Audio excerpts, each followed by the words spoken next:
I'd like to talk now a little bit about verbal versus non-verbal communication.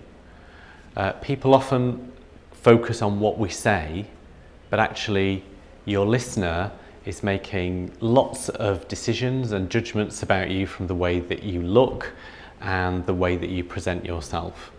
So body language and facial expression are very important aspects of communication.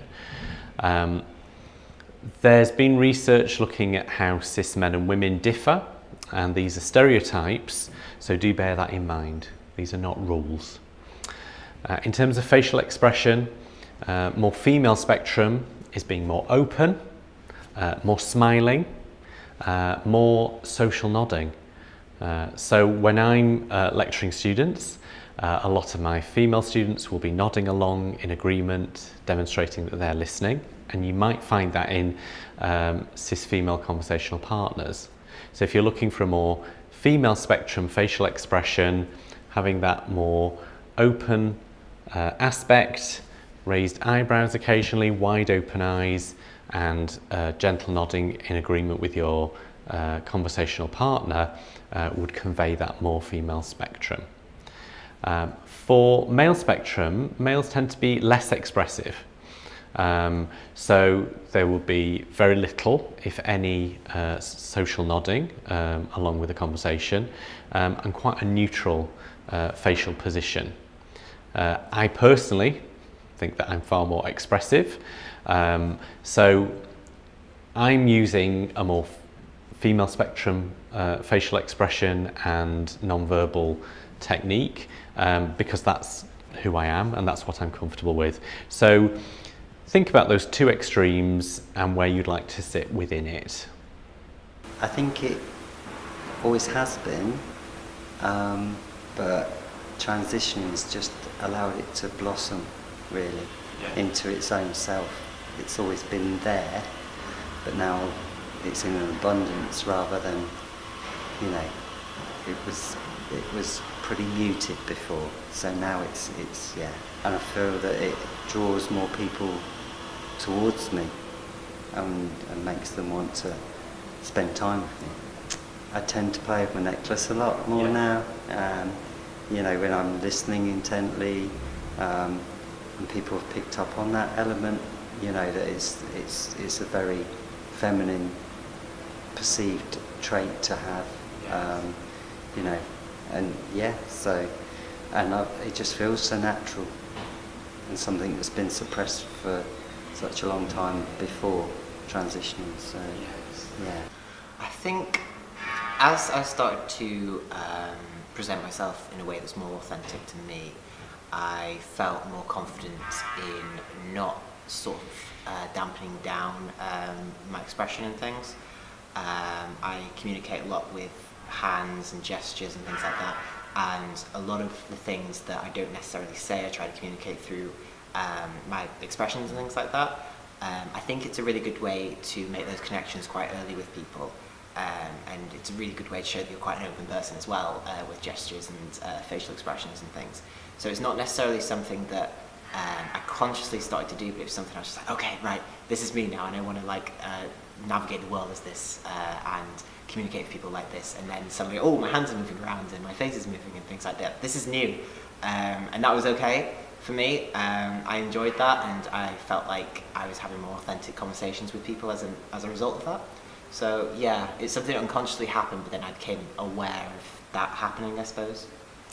I think sometimes our perceptions of female and male presentation can also be bogged down by our expectations of a person's sexuality, for one, and it feels like very constrained boxes in terms of we must do this sort of thing, and I think sometimes it goes a little bit overboard.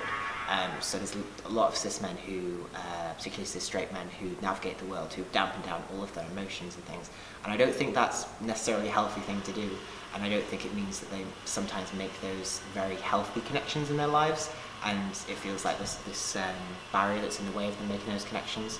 So personally, I think I don't go out of my way to present myself as straight, first of all. But second of all, I think it's more important for me to make those connections than to sort of make a not authentic representation of myself in terms of how I want to interact with people, in terms of how a lot of men navigate the world. It's just not for me. I think trans people can be really at risk of really conforming to that stereotype. I think it's a lot of proving that we are the gender that we already say that we are. We have to prove that to lots of different people, and I would not blame anybody who is like, yep, that is me, I want to conform to that stereotype of what a man or a woman is, and that's totally fine if that's what they're comfortable with. But if it's not what they're comfortable with, that's where the issue is. I think there's a big push in the media for particularly cis people to present in however they want to, sort of thing, particularly with emphasis on LGBT people.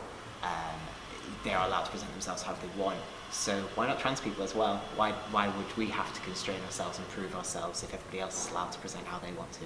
So that's my idea of it anyway.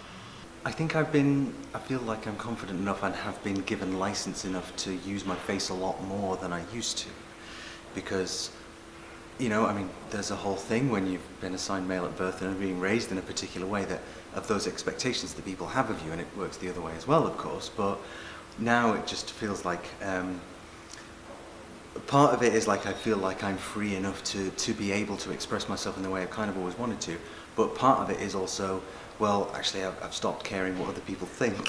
So it's like, well, whatever, I will use my face and use my hands, as as I know a lot of people do. And when I was younger, I was constantly like waving my hands around and so on. And so when there are points when I have to kind of sit still and have a very serious conversation, like at a job interview, and you sort of try and be there, a professional, and I'll start saying, oh yes, well, let me tell you about my experience with that when I was in this role, and then I find myself again just doing Sephamore all over the place, even though I'm trying to keep it professional. That's exactly it. Those things were always there, particularly my hands. When I was a kid, my mum would just stop waving, sorry, I'm trying to be expressive, but that's not allowed.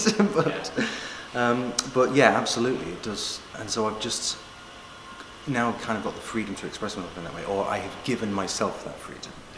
I'm just sort of going with it, and I'm not trying to force anything. I'm not trying to force myself, oh, well, I'll wave my hands around and use my face a lot more because that's what women do. It's like, it's more a case of, well, I'm just going to go with it, and and so be it.